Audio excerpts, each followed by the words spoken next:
مبارک ہود کی آیت نمبر 84، 85 اور 86 اور 87 کی تلاوت کا شرف حاصل کر رہے ہیں۔ اعوذ باللہ السمیع العلیم من الشیطان اللعین الرجیم، بسم اللہ الرحمن الرحیم۔ وَإِلَى مَدْيَنَ أَخَاهُمْ شُعَيْبًا قَالَ يَا قَوْمِ اعْبُدُوا اللَّهَ مَا لَكُمْ مِنْ إِلَٰهٍ غَيْرُهُ وَلَا تَنْقُصُوا الْمِكْيَالَ وَالْمِيزَانَ إِنِّي أَرَاكُمْ بِخَيْرٍ وَإِنِّي أَخَافُ عَلَيْكُمْ عَذَابَ يَوْمٍ مُحِيطٍ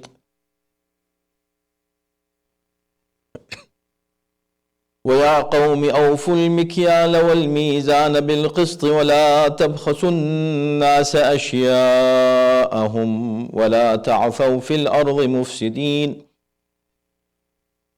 بَقِيَّةُ اللَّهِ خَيْرٌ لَكُمْ إِن كُنتُم مُّؤْمِنِينَ وَمَا أَنَا عَلَيْكُمْ بِحَفِيظٍ قالوا يا شعيب أصلاتك تأمرك أن نترك ما يعبد آباؤنا أو أن نفعل في أموالنا ما نشاء إنك لأنت الحليم الرشيد صدق الله العلي العظيم۔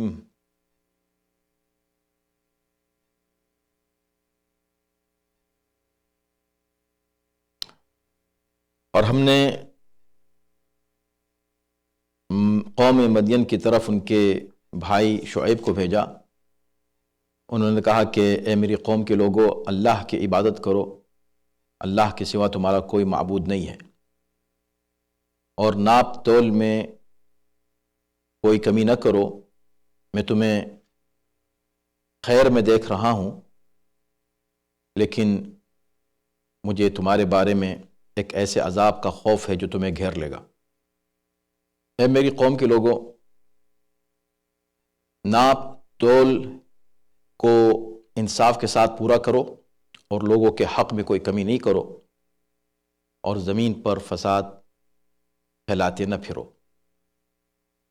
اللہ کی طرف سے جو رہ جاتا ہے وہ تمہارے لیے بہت بہتر ہے اگر تم ایمان لانے والے ہو، اور میں تمہارے اوپر داروغہ بنا کر نہیں بھیجا گیا ہوں۔ اور اے شعیب، کیا آپ کی نماز آپ کو یہ حکم دیتی ہے کہ ہم اپنے معبودوں کی عبادت چھوڑ دیں جو ہمارے آباء و اجداد کے معبود تھے، یا ہم اپنے اموال میں وہ جو ہم چاہتے ہیں وہ نہ کریں؟ تو آپ تو بظاہر بڑے صاحب حلم اور صاحب عقل نظر آتے ہیں۔ حضرات، یہ آیات ہیں، ایک واقعہ تمام ہوتا ہے اور ایک نیا واقعہ شروع ہوتا ہے۔ اور سورہ ہود میں آپ نے دیکھا کہ مختلف انبیاء کے واقعات کو ترتیب سے اللہ نے ترتیب زمانی کا خیال رکھتے ہوئے بیان کیا ہے۔ حضرت شعیب کا زمانہ حضرت ہود کے بعد آتا ہے، حضرت ابراہیم کے بعد آتا ہے، حضرت لوط کے بعد آتا ہے۔ یہ سارے تذکرے کرنے کے بعد، یعنی اس سے پہلے جو واقعہ تھا وہ حضرت لوط کا واقعہ تھا، تفصیل کے ساتھ لوط کے واقعے کا تذکرہ کرنے کے بعد اب ایک نیا ذکر شروع ہوتا ہے۔ وَإِلَىٰ مَدْيَنَ أَخَاهُمْ شُعَيْبًا۔ اب ہم نے مدین کی طرف ان کے بھائی شعیب کو بھیجا۔ یہ ان کے بھائی کا لفظ اس سے پہلے بھی دیگر انبیاء کے تعلق سے استعمال ہو چکا ہے۔ اب یہاں مدین کیا ہے؟ مدین کچھ لوگوں نے کہا ہے کہ یہ شہر کا نام ہے، اور کچھ مفسرین کا کہنا ہے کہ مدین اصل میں ایک قوم ہے، جیسے اس سے پہلے بھی اقوام کا ذکر ہوا، حضرت ہود کی قوم، حضرت صالح کی قوم، اسی طرح یہاں پر یہ حضرت شعیب کی قوم ہے اور اس کا نام مدین ہے اس لیے کہ ان کے اجداد میں کوئی تھے مدین، اور ان کا بھی تعلق حضرت اسماعیل کی اولاد سے ہے، حضرت ابراہیم کی اولاد میں ہیں اور حضرت اسماعیل کی نسل سے، گویا جو نسل آگے جا کر یہی عرب جتنے ہیں اکثر وہ حضرت اسماعیل کی اولاد سے۔ تو یہ مدین شہر ہو سکتا ہے کہ دونوں باتیں صحیح ہوں، کہ اس قبیلے کا نام بھی ہو اور قبیلے کی نسبت سے وہ شہر کا نام بھی ہو گیا ہو مدین۔ لیکن اخاہم شعیبن سے یہ اندازہ ہوتا ہے کہ شعیب کا تعلق انہی کے خاندان سے تھا، یعنی اسی قبیلے سے تھا جس قبیلے میں اللہ نے ان کو نبی بنا کے بھیجا تھا۔ دوسری بات یہاں یہ ظاہر ہوتی ہے، جیسا کہ اس سے پہلے کے بھی انبیاء کے لیے جب یہ کہا گیا کہ ہم نے لوط کو ان کے بھائی کی طرف بھیجا، یا ہم نے ہود کو ان کے بھائی کی طرف بھیجا، یا ہم نے صالح کو ان کے بھائی یعنی ان کی نبوتیں محدود تھیں، صرف اسی علاقے کے لیے بھیجا، صرف اسی قوم کے لیے بھیجا، وہ اسی قوم کے لیے نبی تھے۔ جبکہ حضرت نوح جو تھے وہ تمام انسانوں کے لیے نبی تھے، حضرت ابراہیم تمام انسان، حضرت موسیٰ، حضرت عیسیٰ، یہ جو 5 اولو العزم پیغمبر ہیں ان کی نبوت پورے افراد بشر کے لیے تھی۔ قال یا قوم اعبدوا اللہ، ان کا پیغام بھی حضرت شعیب کا کیا تھا؟ وہی تھا جو ہر نبی کا پیغام ہوتا ہے، اللہ کی عبادت کرو۔ قال یا قوم، اور انداز بالکل وہی ہے جو دیگر انبیاء کا رہا ہے، یعنی یہ اصول تھا انبیاء وہ جو اللہ کی طرف سے منتخب ہو کر آئے، ان کا انداز تبلیغ پیار محبت سے بھرا ہوا، اے میری قوم کے لوگ، اور اس سے پہلے ان کو یہ احساس دلایا کہ یہ تمہارے ہی قوم کے ایک فرد ہیں، اخاہم، ان کے بھائی، تمہارے بھائی ہیں۔ اور دوسرا یہ کہ خود یہ جب خطاب کر رہے ہیں جناب شعیب اپنی قوم کو تو پیار سے، اے میری قوم کے لوگ، یہ نہیں کہ سختی سے یا کچھ ایسے الفاظ استعمال کریں جو ناقابل برداشت ہوں مخالف کو، ایسا کچھ نہیں، پیار کے ساتھ، یا قوم، ہے میری قوم کے لوگ، اعبدوا اللہ، سیدھا سیدھا پیغام ہے، اس میں کوئی اعتراض نہیں ہے، اس میں کوئی ایسی کوئی بات نہیں ہے کہ جو کسی کو بری لگے۔ بات یہ کہ بھئی میں تمہیں پیغام دے رہا ہوں، اعبدوا اللہ، اللہ کی عبادت کرو، اور اس پیغام کے ساتھ وہ اصول بھی انبیاء کا جو اسلام کا اصول ہے کہ اسلامی احکام جتنے ہیں وہ عقل اور دلیل اور برہان پر مبنی ہیں، یعنی جب بات کبھی بھی کسی نبی نے کوئی پیغام دیا ہے، کوئی بات کہی ہے تو ساتھ میں دلیل دی ہے، اور وہ دلیل مختلف قسم کی، عقلی دلیل اور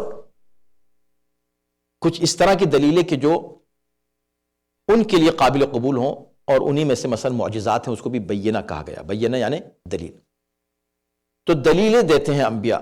اب یہ کہا کہ دیکھو اللہ کی عبادت کرو، دلیل کیا دی؟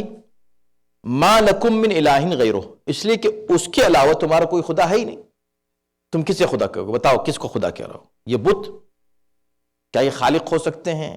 کیا یہ رازق ہو سکتے ہیں؟ کیا یہ پوری کائنات کو خلق کر سکتے ہیں؟ نہیں کر سکتے۔ تمہیں خود پتا ہے کہ یہ انہوں نے اس کائنات کو خلق نہیں کیا، تم کو معلوم ہے کہ ان بتوں کو تم نے بنایا ہے، انہوں نے تم کو نہیں بنایا۔ یہ سب جانتے ہوئے بھی جب تم جانتے ہو کہ کوئی اور خدا نہیں ہے تو پتہ چلا کہ صرف اللہ ہی معبود ہے۔ ایک بات تو یہ، دوسرا ایک اور پیغام اس میں ملتا ہے، اور یہ ظاہر سی بات ہے کہ قرآن چونکہ واقعات بیان کرتا ہے ہمارے درس کے لیے، تاکہ ہم اس سے کچھ دروس حاصل کریں، ہم کچھ سبق حاصل کریں، ہم اس پر عمل کریں۔ یہ نہیں کہ صرف ایک قصہ تھا، ایک کہانی تھی، ایک نبی آئے تھے شعیب اور انہوں نے قوم سے یہ کہا تھا اور انہوں نے جواب دیا تھا، ایک کہانی بن گئی ختم ہو گیا، نہیں، بلکہ اس میں ہر لفظ میں درس ہے۔ تو اس میں یہاں کیا درس ہے؟ ایک درس یہ ہے کہ اللہ کی عبادت تنہا کافی نہیں ہے۔ ایک شخص یہ کہے کہ میں تو اللہ کی عبادت کرتا ہوں، ایاک نعبد و ایاک نعبد کی رٹ لگائے کہ میں صرف اللہ کی عبادت کرتا ہوں، بس اللہ کی عبادت کرتا ہوں۔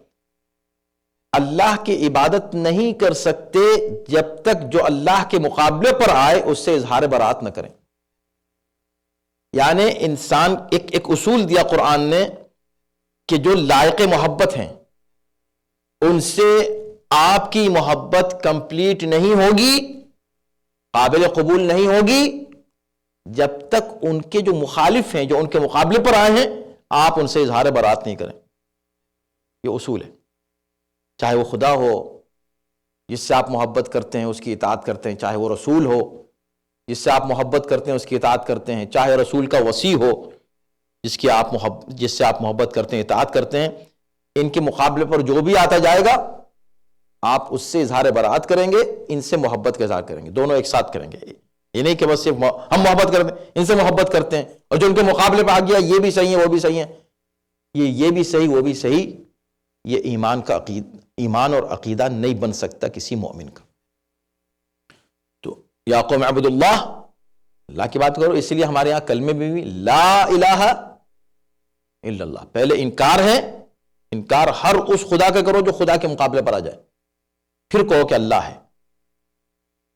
تو اسی کو ہماری شریعت کی اصطلاح میں تولا اور تبرہ یا تولی و تبری کہتے ہیں، جس کو بہت سی زیادہ غلط فہمیوں کے گویا دائرے میں لوگ رہ کر سوچتے ہیں، وہ صحیح نہیں ہے۔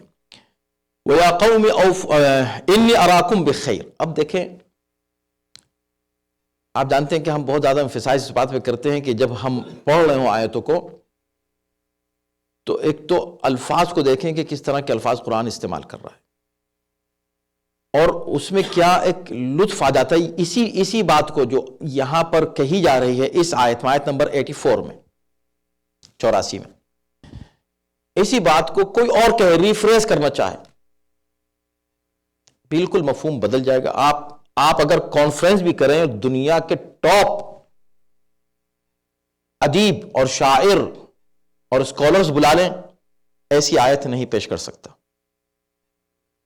یہ بات جو یعنی بظاہر بہت سمپل سی بات ہے، اے میری قوم کے لوگوں، اللہ کی عبادت کرو، اللہ کے علاوہ کوئی تمہارا معبود نہیں ہے، دیکھو لوگوں کے درمیان ناپ تول میں کمی نہ کرو، میں تمہیں خیر میں دیکھ رہا ہوں۔ یہ کیا ہے، اس میں کیا خاص بات ہے؟ بظاہر کوئی خاص بات نہیں نا۔ تو یہ بات کہہ کر عقیدے کی طرف بلا کر، اللہ کی عبادت کی طرف بلا کر، اب معاشرے کی جو ایک خرابی تھی جو پھیل گئی تھی اس کی طرف متوجہ کر رہے ہیں۔ وَلَا تَنْقُصُوا الْمِكْيَالَ وَالْمِيزَانَ، ناپ تول میں کمی نہیں کرو۔ عبادت جو ہے، اللہ کی عبادت، نہ صرف صرف خدا کی آپ تعریف کریں یہ کافی ہے، بلکہ ساتھ ہی ساتھ اللہ کے مقابلے پر جتنے بھی باطل معبود ہیں ان سے اظہار برات ضروری۔ یہ بات تو واضح ہو گئی۔ چلے ہم نے ایسا کر لیا تو کیا کافی ہے؟ یہ نہیں، اس کا بھی تقاضا ہے، یعنی لا الہ الا اللہ کہنے کا ایک تقاضا ہے۔ کیا ہے؟ آپ نے کہا لا الہ الا اللہ، یہ آپ نے اللہ کا حق ادا کر دیا۔ اب آپ پر بندوں کا بھی حق ہے، جب تک بندوں کے حقوق ادا نہیں کریں اس وقت تک آپ کا کلمہ لا الہ الا اللہ قابل قبول نہیں ہے۔ اس سے پہلے ابھی جو واقعہ تمام ہوا جناب لوط کا، جناب لوط کا واقعہ جہاں تمام ہوتا ہے وہ ہمیں اندازہ ہوا کہ ایک گناہ تھا جو اس معاشرے میں پھیلا ہوا تھا، اور یہ نبی اس ایک گناہ پر گویا اپنی توجہ مرکوز کیے ہوئے تھے۔ حالانکہ نبی کا پیغام عام ہوتا ہے، ہر گناہ سے بچو، ہر برائی سے بچو، لیکن کسی ایک برائی کا ذکر کرنا اس بات کی دلیل ہے کہ وہ پورا معاشرہ اس ایک برائی میں مبتلا ہے جس کا خاص طور پر ایک نبی ذکر کر رہا ہے۔ اب یہاں پر حضرت شعیب نے اس بات کا ذکر نہیں کیا جس کا ذکر جناب لوط نے کیا تھا، جناب لوط نے اس بات کا ذکر نہیں کیا جس کا ذکر جناب شعیب نے کیا۔ اس کا مطلب یہ کہ ان کے زمانے کا گناہ جو پھیلا ہوا تھا وہ الگ تھا، ان کے زمانے کا گناہ الگ تھا۔ وہ جو گناہ تھا وہ جنسی گناہ تھا، یہ جو جرم اور گناہ تھا جس میں شعیب کی قوم مبتلا تھی وہ اقتصادی، اکانومک گناہ تھا۔ وہ وہ جرم کر رہے تھے اور لوگوں کے مال کے تعلق سے بددیانتی کا ثبوت دے رہے تھے. تنقص المکیال والمیزان. دیکھیں لین دین تجارت جو ہے،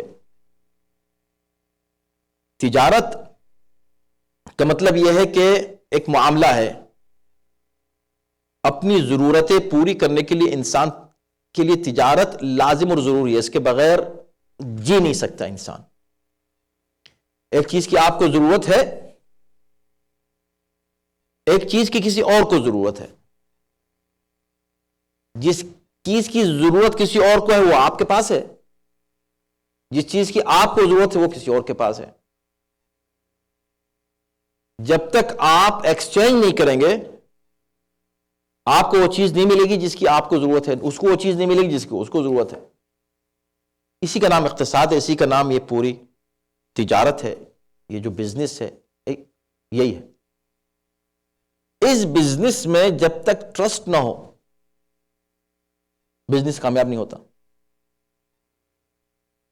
ٹرسٹ کب ہوگا؟ جب ہر شخص ایمانداری سے اپنی ذمہ داری پوری کرے بزنس میں. خاص طور پہ دو سائڈ تو کم سے کم ہوتے ہیں، بزنس ون وے نہیں ہوتا، ٹو سائڈ. ایک ہے وہ جو جس کو آپ خریدار کہتے ہیں، کہ وہ ہے جس کو آپ بیچنے والا کہتے ہیں. دونوں ایمانداری کا ثبوت دیں. مکیال اور میزان یہ ہمیشہ سے ہر دور سے آج تک ابھی بھی یہی دو پیمانے ہیں بیع و شراء کے، خرید و فروخت کے، تجارت کے. حد یہ ہے کہ اب آج کل تو انٹرنیٹ کا زمانہ ہے، انٹرنیٹ کی تجارت ہے.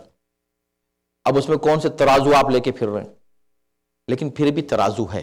ترازو کے مختلف طریقے ہوتے ہیں. ترازو کا مطلب یہ نہیں کہ صرف وہ آپ نے دو پلڑے رکھ دیے.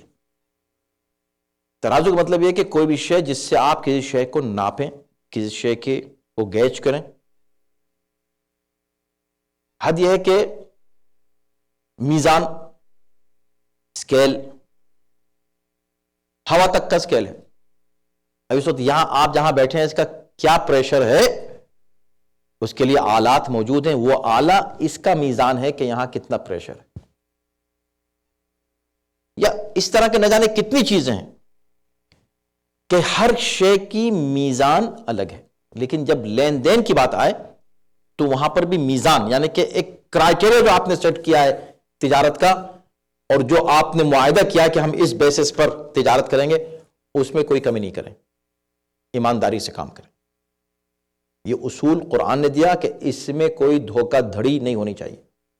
اور دھوکہ دینے والا مجرم ہے، اتنا بڑا مجرم ہے، اتنا بڑا مجرم ہے کہ جیسے جناب لوط کی قوم کی مذمت کی اور اس کو بہت بڑا گناہ مانا، یہ گناہ بھی کم گناہ نہیں ہے. ایک دوسرا نبی آیا، اس نے اس گناہ کی طرف تاکید کی کہ یہ مت کرو، اور ان پر بھی عذاب آیا جب انہوں نے نہیں مانا.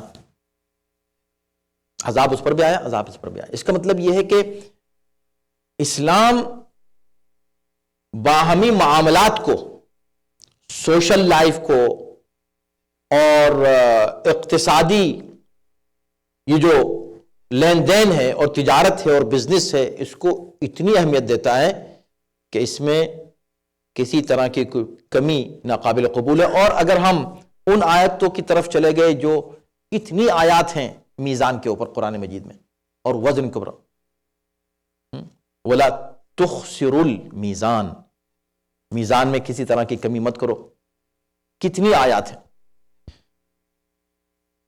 یہاں دو لفظ سمجھ، مکیال اور میزان. مکیال پیمانہ، یعنی کہ وہ جس سے کسی شے کو ناپا جائے. میزان وہ شے جس سے کسی چیز کو تولا جائے. یہی دو ذریعے تھے ہمیشہ سے، آج بھی ہیں تجارت میں لین دین کے. تو بہر کیف زور یہ دیا جا رہا ہے کہ ایک دوسرے کے حقوق کا خیال رکھو، ایمانداری سے کام کرو، زندگی کو با ایمان گزارو. اب آئیے وہ جو میں کہہ رہا تھا کہ معجزانہ اسٹائل، کہ اس کو ریفریش کرنا چاہے تو نہیں کر سکتا، آپ یقین جانیں. کس بات کو؟ ایسا کیا خاص بات ہے تھی؟ انی اراکم بخیر، میں تمہیں خیر میں دیکھ رہا ہوں. کتنا چھوٹا جملہ ہے مگر آپ اس کا کمال یہ ہے اس جملے کا کہ جب آپ اس کو آیت کے اندر دیکھتے ہیں نا اور اس کو کنیکٹ کریں کہ کیا مطلب ہے انی اراکم بخیر کیوں کہا کہ میں تمہیں خیر میں دیکھ رہا ہوں, تو جتنے بھی جملے آگے اور پیچھے ہیں نا سب سے کنیکٹ ہو رہا ہے الگ الگ. یہ جملہ ہر ایک سے الگ الگ کنیکٹ ہو رہا ہے. مثلا کیا کہا تھا, کہاں سے سٹارٹ کی تھی انہوں نے بات, اے میری قوم کے لوگوں اللہ کی عبادت کرو. اب اس سے کنیکٹ کر دیجیے آپ اس کو, بھئی میں تمہیں اتنی خیر میں اچھا خیر کس کو کہتے ہیں پہلے یہ پتہ چلے. خیر عافیت کا نام ہے, یعنی کہ کوئی پریشانی نہیں ہے آپ کو, اور خاص طور پر قرآن نے لفظ خیر جو ہے وہ مال کے لیے استعمال کیا. ان ترک خیرا الوصیہ, اگر کوئی شخص خیر چھوڑے یعنی مال چھوڑے تو وصیت ضرور کرے. لحب الخیر لشدید, یہ انسان جو ہے وہ خیر کی محبت میں بڑا شدید ہے. مذمت میں اللہ کہہ رہا ہے, مذمت میں. تو کیا خیر سے محبت بری بات ہے؟ اچھی بات ہے, مگر یہاں مال مراد ہے خیر سے. وَإِنَّهُ لِحُبِّ الْخَيْرِ لَشَدِيدٌ فَلَا يَعْلَمُ إِذَا بُعْثِرَ مَا فِي الْقُبُورِ. سختی کے ساتھ بیان کیا جا رہا ہے. پتہ چلا کہ خیر سے مراد مال, یعنی قرآن نے لفظ خیر مال کے لیے استعمال کیا. تو وہ کہہ رہے ہیں کہ تم مال کی کوئی کمی نہیں ہے, رزق کی کوئی کمی نہیں ہے, بزنس کی کمی نہیں ہے, ہر چیز تمہارے پاس موجود ہے. تو میں تم کو تو بہت ہی رفاہ میں دیکھ رہا ہوں, میں تم کو بہت ہی آسائش میں دیکھ رہا ہوں. تو یہ بات کیوں کہی کہ میں تم کو بہت آسائش میں دیکھ رہا ہوں؟ یہ یاد دلانے کی کیا ضرورت تھی کہ اعبد اللہ, اللہ کی عبادت کرو. یہ تم آسائش میں ہو, تمہیں کہاں سے ملا یہ سب؟ اللہ نے دیا. اتنی آسائش میں آنے کے بعد تمہیں اللہ کی نعمتوں کا شکر ادا کرنا چاہیے. چاہے کہ تم بتوں کی پرستش کر رہے ہو, یہ رزق تم کو بتوں نے دیا. یہ آسائش تم آج بہترین زندگی گزار رہے ہو, تم کو ان بتوں سے ملی ہے, خدا نے دی ہے. تو اعبد اللہ, اب اس جملے کو جوڑ دیا کس سے؟ اعبد اللہ سے. آپ نے کہا نہیں وہ تو جملہ آگے کا ہے, تو پھر چلیں اس سے جوڑ دیں. وَإِنِّي وَلَا تَنْقُصُ الْمِكْيَالَ وَالْمِيزَانَ. کیا بات ہے, میزان میں یعنی ناپ تول میں کوئی کمی نہیں کرو. ناپ تول میں انسان کمی کیوں کرتا ہے؟ بے ایمانی کیوں کرتا ہے؟ پیسہ کمانے کے لیے. آلریڈی تمہارے پاس اتنا پیسہ ہے, آلریڈی تم خیر و عافیت میں ہو, یعنی تمہیں ضرورت نہیں ہے. تبھی ایک انسان ضرورت کی بنا پر کوئی گناہ کرتا ہے, گناہ ہے, جسٹیفیکیشن نہیں ہو سکتا ضرورت اس کی گناہ کا, لیکن ایسا گنہگار ضرور ہے, مگر اس سے بڑا گنہگار وہ ہے جو بغیر ضرورت کے گناہ کرے. یہ اصول ہے, پوری دنیا کے اصول ہیں. یہ ایک شخص بغیر ضرورت کے گناہ کر رہا ہے, یعنی جان کے گناہ کر رہا ہے, اس کو کوئی ریزن نہیں ہے, کوئی شے اسے پش نہیں کر رہی ہے, کوئی شے اسے پل نہیں کر رہی ہے گناہ کی طرف, وہ گناہ کر رہا, بس گناہ فور گناہ. تو یہ کہہ رہے ہیں کہ بھئی تم, اب دیکھیں اس جملے کو جوڑا پہلے عقیدے سے تو لگ رہا ہے فٹ آ رہا ہے. اب اسی جملے کو جوڑ دیا آپ نے اس جملے سے کہ بھئی تم کیوں یہ ناپ تول میں کمی کر رہے ہو, تم تو اچھے خاصی آسائش کی زندگی گزار رہے ہو, تمہیں اس کی ضرورت ہی نہیں ہے کہ تھوڑا سی کمی کر دی ناپ میں, تھوڑی سی کمی کر دی تول میں, اس کی ضرورت نہیں. تو اسے جوڑ گیا. تو دو جملے ہوئے اس سے پہلے, اس کے بعد یہ انی اراکم بخیر. اب بعد کے جملے سے اس کو جوڑ دیجئے. انی اخاف علیکم عذاب یوم محیط, میں تمہارے بارے میں اس عذاب سے ڈرتا ہوں جو تمہیں گھیر لے گا. تمہیں گھیر لینے والے دن کے عذاب سے جو ہے میں ڈرتا ہوں, میں عذاب سے ڈرتا ہوں. تو عذاب سے ڈرتا ہوں کہنے سے پہلے کہہ دیا کہ تم تو خیر میں ہو نا, تم تو سکون سے رہ رہے ہو, کیوں عذاب کو بلا رہے ہو اپنے اوپر؟ تو ایسا لگ رہا ہے کہ یہ جملہ نہیں, بعد کے جملے سے مربوط ہے. یعنی کہہ رہے ہیں تم خیر میں ہو, تم اچھے خاصے سکون سے رہ رہے ہو, کیوں عذاب کو بلا رہے ہو اپنے لیے؟ کیوں ریزن بن رہے ہو عذاب کا؟ تو دیکھا آپ نے, جملہ ایک ہے چھوٹا سا, بیچ میں ایسا ہے کہ جیسے کہ آپ ایک سرکل بنائیں اور بیچ میں اس جملے کو رکھ دیں، ایک لائن کھینچے تو اس سے مل رہا ہے، ایک لائن کھینچے تو اس سے مل رہا ہے، ایک لائن کھینچے تو اس سے مل رہا ہے. اتنا زبردست یہ کنیکشن ہے، ایسی کنیکٹیویٹی ہے، ایسا میکنزم بنا دیا ہے آیتوں کے جملوں کا، فریزز کا. So beautiful. یہ قرآن کے معجزات میں سے ایک معجزہ ہے. آپ کو ہر جگہ نظر آئے گا جہاں انسان غور کر لے، توجہ کر لے، تو اس کو ایسا ملے گا کہ سبحان اللہ.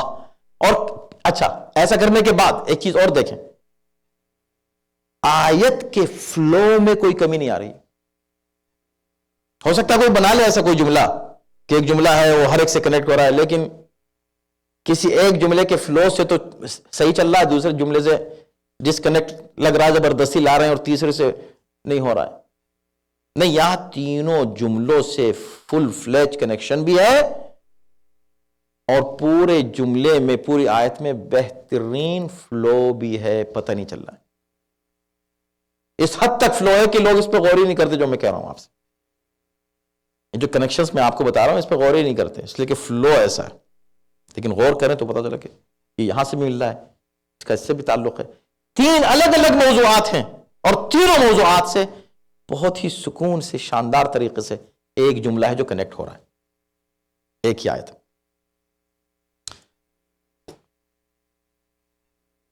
انی اخاف علیکم، اس میں پھر پیار جھلک رہا ہے. بات شروع کی تھی میری قوم کے لوگوں، بات ختم کی کہاں؟ میں ڈرتا ہوں علیکم، تمہارے بارے میں. انسان کسی اور کے بارے میں جب ہی ڈرے گا جب اس سے محبت ہوگی. ہمیں کیا مطلب کسی کے ساتھ کیا ہو رہا ہے، لیکن جس کا کنیکشن زیادہ ہوگا اتنا ہم محسوس کریں گے. وہ کہہ رہے ہیں مجھے ڈر ہے تمہارے بارے میں، اپنے لیے نہیں ڈر ہے. علیکم، تمہارے بارے میں میں ڈر رہا ہوں.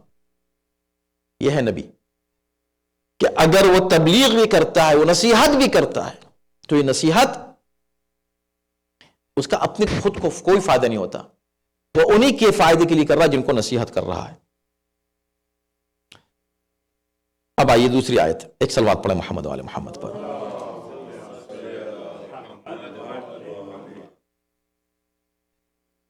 پھر دوبارہ اسی بات کو دہرایا جو بات پہلی آیت میں کہی جا چکی ہے، جس سے اندازہ ہوتا ہے کہ تجارت میں ایمانداری کتنی ضروری ہے.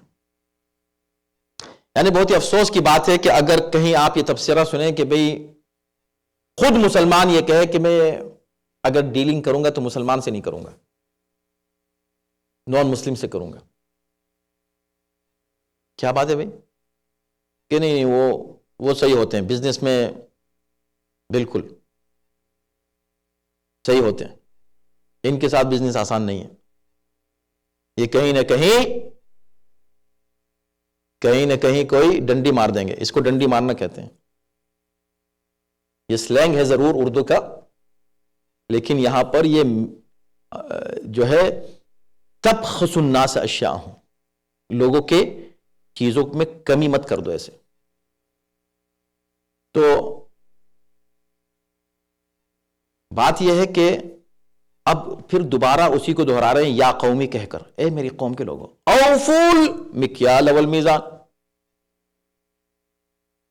میزان یعنی کہ ناپ تول جو ہے اس میں کوئی کمی نہیں کرو. یہ بات تو پہلے تھی، ابھی کہا کہ اوفو، پورا کرو، وزن کو پورا کرو، ناپ پورا کرو. یا تم نے اگر کوئی پیمانہ رکھا ہے تو اس پیمانوں کو پورا کرو، کمی نہیں رہ جائے، پورا کرو. تو دیکھیں دو الفاظ استعمال کیے، ایک یہ کہ کمی نہیں کرو، دوسرا یہ کہ پورا کرو. پھر دوبارہ کہا کہ کمی نہیں کرو اسی آیت میں. کتنی تاکید ہے، یعنی تجارت میں ایمانداری کی اسلام نے کتنی تاکید کی ہے، اس کا اندازہ کریں آپ. اور بھی اگر اس آیت کو دوسری آیات سے جو تجارت اور اقتصادیات کے اوپر بات کرتی ہیں وہ آیات، ان کو اگر آپ ملائیں تو ایک مسلمان سے بہتر تاجر دنیا میں نہیں ہونا چاہیے. یعنی پوری دنیا یہ کوشش کرے کہ مجھے اگر ڈیل کرنا ہے تو اس مسلمان سے کروں گا، مجھے اس سے ڈیل کرنے میں مزہ آتا ہے. آواز ہر طرف سے یہ آنی چاہیے، قرآن کی تعلیمات ایسی ہیں. اس کے برعکس اگر آنے لگیں تو اس کا مطلب ہے کہ مسلمان نہ صرف خود راہ راست سے ہٹ گیا ہے بلکہ یہ اسلام کو بھی بدنام کر رہا ہے. اسلام کو بدنام. تو کیا کہا؟ یا قوم اوفوا المکیال والمیزان. پھر دہرایا اس کو، اے میری قوم کے لوگوں ناپ تول کو پورا کرو. پہلی آیت میں کیا کہا تھا؟ لا تنقصوا، ناپ تول میں کمی نہیں کرو. اب یہاں کیا کہا؟ اوفو، ناپ تول کو پورا کرو. یہ بھی دیکھیں، میں کیا کروں، اتنا دلچسپ ہے یہ قرآن.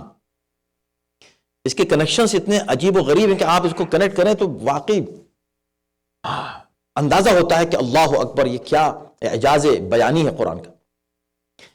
جیسے توحید کے سلسلے میں دو رخ پیش کیے. اللہ کی عبادت کرو، جو اللہ کے مقابلے پر آئے اس کی عبادت نہیں کرو، کرو نہیں کرو. حالانکہ اللہ کی عبادت کرو کہہ کر رکا جا سکتا تھا، ضرورت نہیں تھی دوسرا سائڈ پیش کرنے کی. اس لیے کہ وہ تو اس میں آ گیا. آپ نے کہا دن ہے، ابھی کہیں ضرورت نہیں ہے کہ بھئی رات نہیں ہے. رات نہیں ہے، جب دن ہے تو رات نہیں ہے. جب اللہ کی عبادت صرف کرنی ہے تو بس کسی کی نہیں کرنی، مگر نہیں، دونوں رخ پیش کرو. جب یہ کہہ دیا کہ اہدنا الصراط الذین انعمت علیہم، بس بات ختم ہو گئی. ان کے راستے پر چلا جن پر نعمت نازل. معلوم ہوئے کہ ان کے راستے پر نہیں چلنا جن پر نعمتیں نہیں ہیں. کہا نہیں، کہو یہ بات، ان کے راستے پر مت چلا. دونوں رخ پیش کیے. یہ قرآن کا سٹائل ہے. تو جیسے اللہ کی عبادت کرو، اللہ کے علاوہ کسی کی عبادت نہیں کرو، اسی طرح یہ کہا کہ یہ جو ناپ تول ہے اسے پورا کرو. پھر یہ کہا کہ ناپ تول میں کمی نہیں کرو.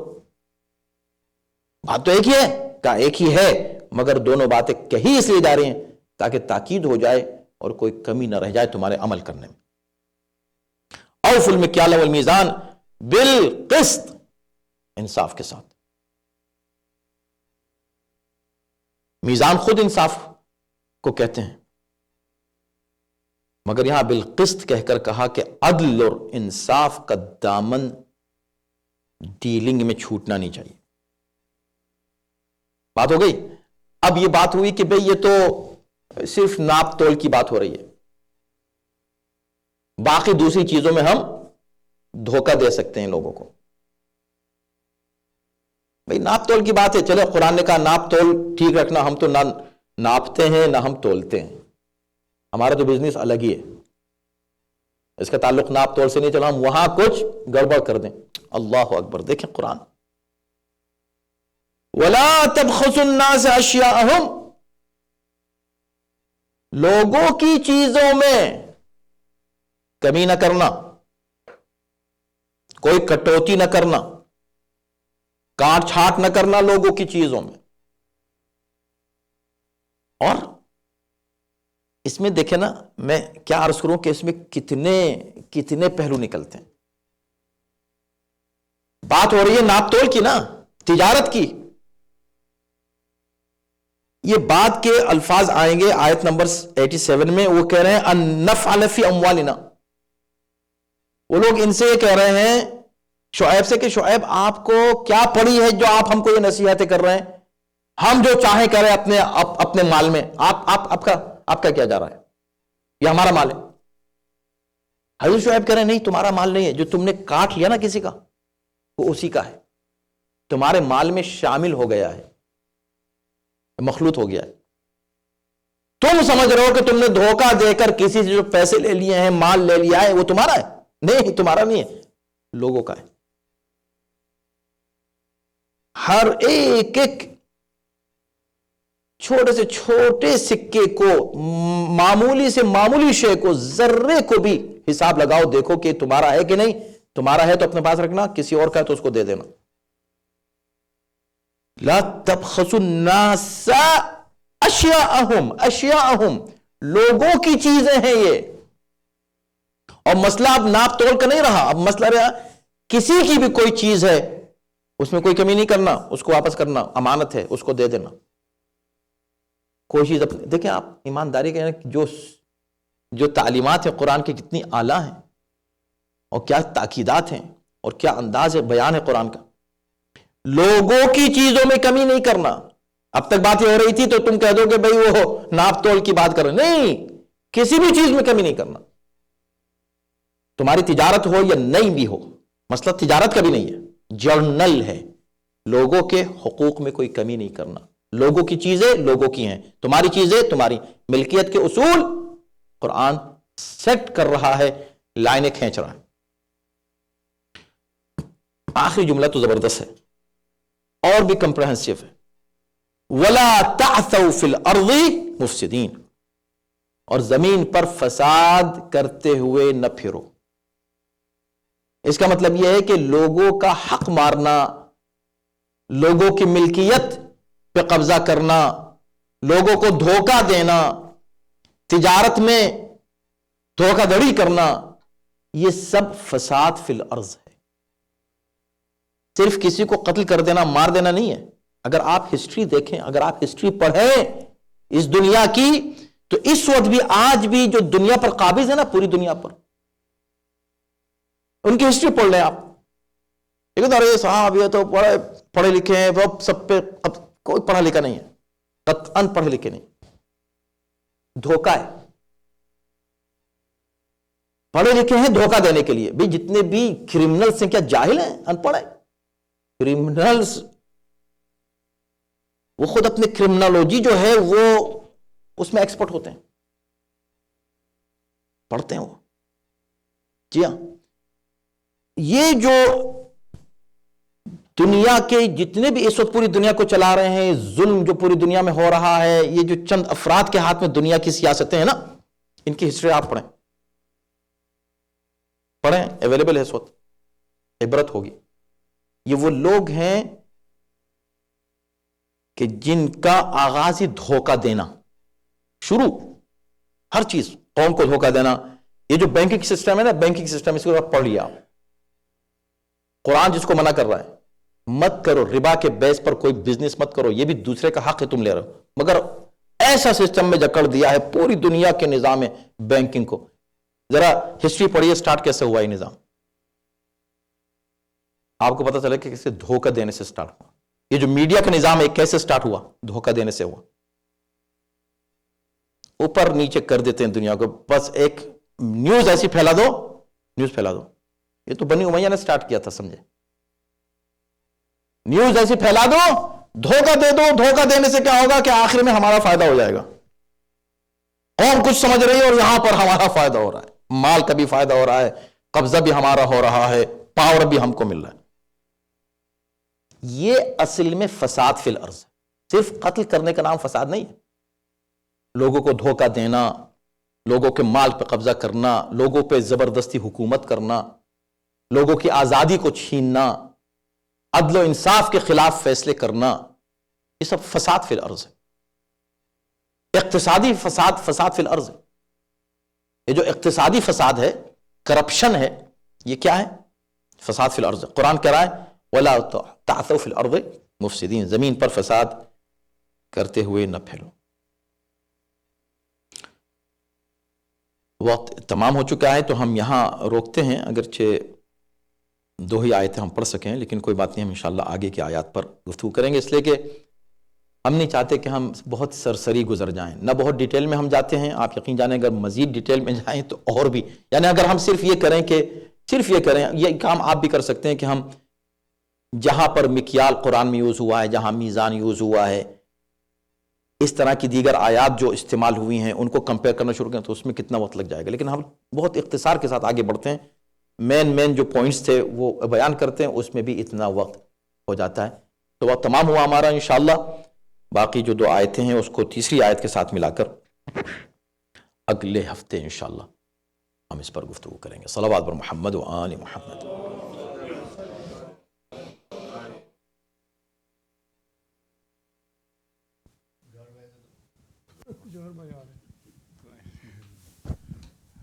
السلام علیکم صاحب. وعلیکم السلام. یہ جو آدمی جو کیا نا یوم عذاب یوم محیط, تو اس دن سرکل میں عذاب جو ہے سرکل میں, اس میں تم اپنا خود اپنے پر عذاب ڈالو گے تم. ہاں, محیط کا مطلب ہے کہ ہر طرف سے گھیرا ہوا ہوگا تمہیں, کیونکہ خود ہی آپ نے کم کیا تو وہ بھی آپ کم دے گا فیوچر میں. ہاں کہیں نہیں جا سکتے. تو انسان رہے گا. ہاں you cannot run away, you cannot escape. محیط احاطہ کر لیا عذاب نے, ادھر بھی عذاب ہے, ادھر بھی, کہاں جاؤ گے, ہر طرف سے عذاب.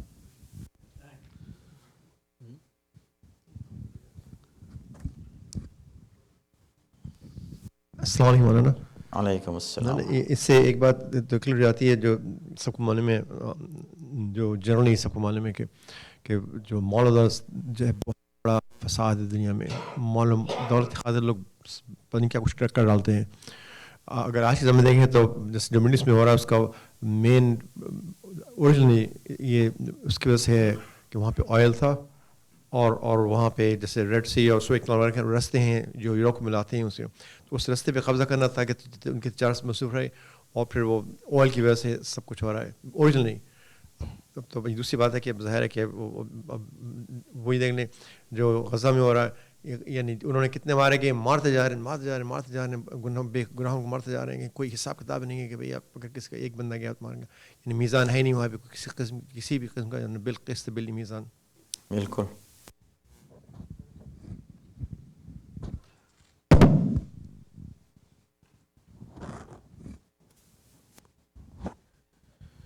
یہ دو سوال ہیں میرے.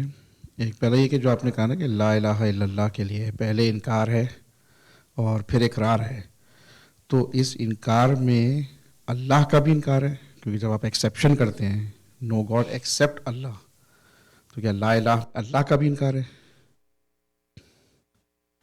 نہیں, اللہ کا انکار نہیں ہے, اللہ کا اقرار ہے لا الہ, کوئی معبود نہیں ہے.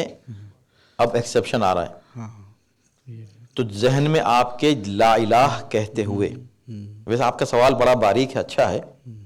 اگر آپ نے لا الہ کہا بدون تصور الا اللہ تو یہ کفر ہے, یہ تنہا کفر ہے. اور خود قرآن نے بھی اسے دوسرے انداز میں کہا ہے کہ ایک مومن کے لیے لازم ہے پہلے کفر کرنا پھر ایمان کا اظہار کرنا, لیکن کفر باللہ نہیں, تو ختم گئے. اگر لا الہ کا ایک لمحے کے لیے بھی, جتنی دیر میں آپ کہتے ہیں لا الہ, یہ اتنی دیر میں آپ نے کہا کائنات میں کوئی خدا نہیں ہے, تو یہ کفر ہے, یہ کفر ہے. ہم کہہ اس لیے رہے ہیں پہلے کہ ہم ہر معبود کا انکار کرنا چاہتے ہیں, پھر ہم کہیں گے اللہ ہے. تو پہلے اللہ ہے کہتے ہیں, بعد میں کہتے ہیں کوئی جو ہے کوئی خدا نہیں ہے, ایسے بعد میں کہتے ہیں کہ نہیں, جتنی دیر میں پھر ہم کہیں گے اللہ ہے اتنی دیر میں کوئی تصور غیر اللہ نہیں رکھنا چاہتے. یعنی یہ اس طرح جیسے ایک صفحہ ہے, اس پہ کچھ لکھنا ہے تو پہلے اس کو کلین کرنا ہے تب لکھنا ہے, ایسا نہیں کہ لکھ کے پھر کلین کرنا ہے. اچھا, اور دوسرا یہ کہ یہ جو سب بزنس میں دھوکہ دھڑی اور یہ مت کرو اس طرح, تو جو سورہ ہے وہ ہے نا مطففین جو قرآن میں ہے, بالکل وہ بھی اسی کے بارے میں پورا مطففین وہی ہے. بے شک.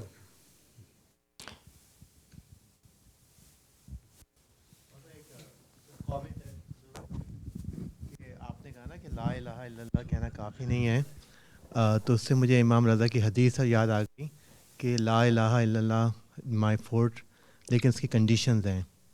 اور تو بالکل طرح سے وہ جیسے آپ نے کہا کہ یہ کنڈیشنز ہیں کہ اس میں آپ تولے نہیں اور آپ دھوکہ نہیں دیں, مفسد وہ نہیں کریں, لیکن پھر اہل بیت پہ ایمان کی بھی ایک بہت بڑی کنڈیشن ہے لا الہ الا اللہ کی.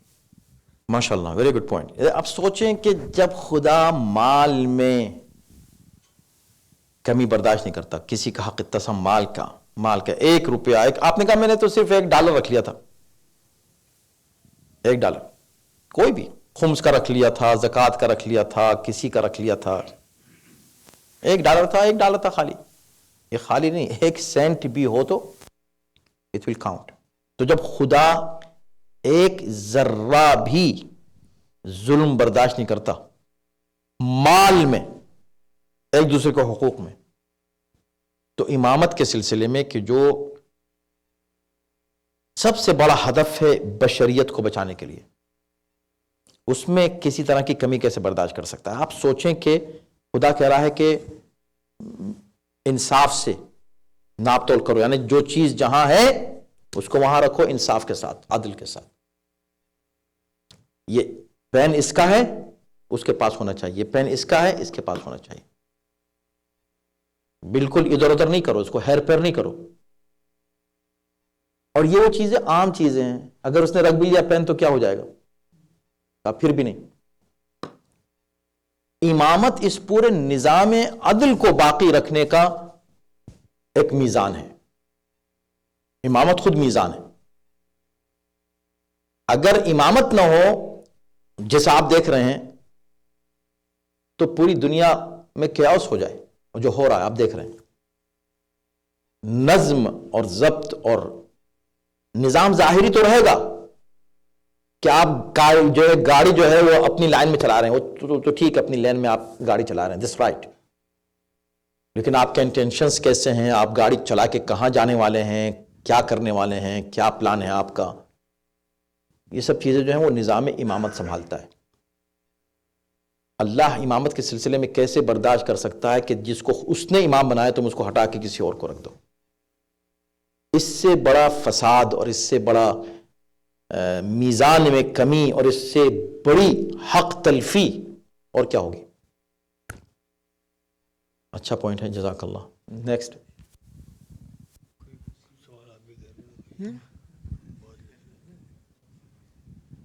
ہو گیا؟